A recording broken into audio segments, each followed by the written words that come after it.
Jai, kundi mabisa din ito sa pagpatay ng mga bulate na nagnanakaw ng sustansya na nagpapahina ng resistensya ng mga bata. Ayon din sa ibang pag-aaral, dahil sa sangkap nitong moringa seed extract na nagtataglay ng bioactive compound na lectin, napakabisang pamasa ng mga bakterya, viruses, fungi at parasite na wala sa ibang D3 supplements para maiwasan ang pagkakaroon ng mga bulate at maglasta ng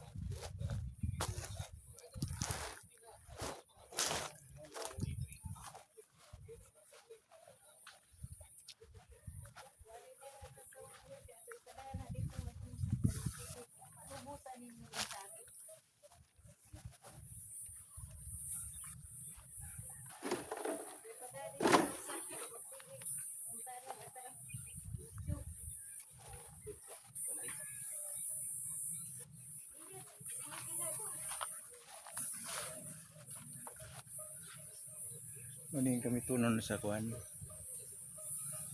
sa Parlins Rahan para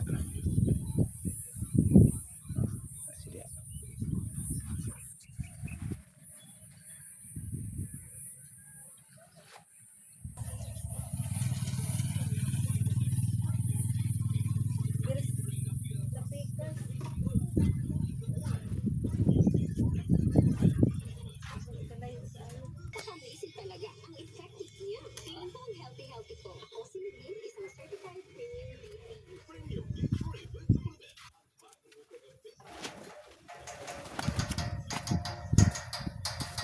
Hangin na, ngayon na kayo.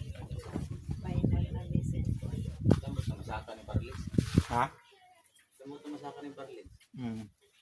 Ato na patanggal na nato nakuron no ni. Para transfer na namo dito kay ligo naman na gi. Oo, pwede na eh. Kaya na may mga Full wheel na niya. Pero na pa partiya na nga.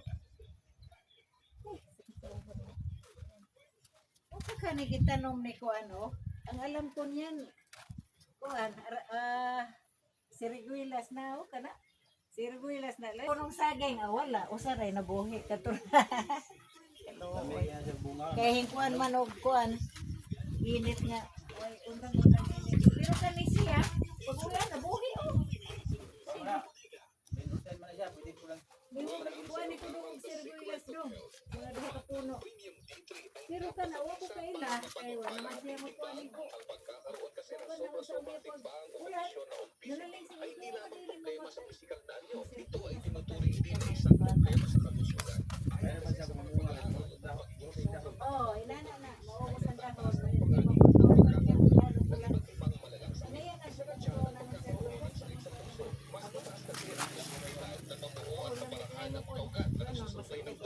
Sa mga taong may sobrang tiba.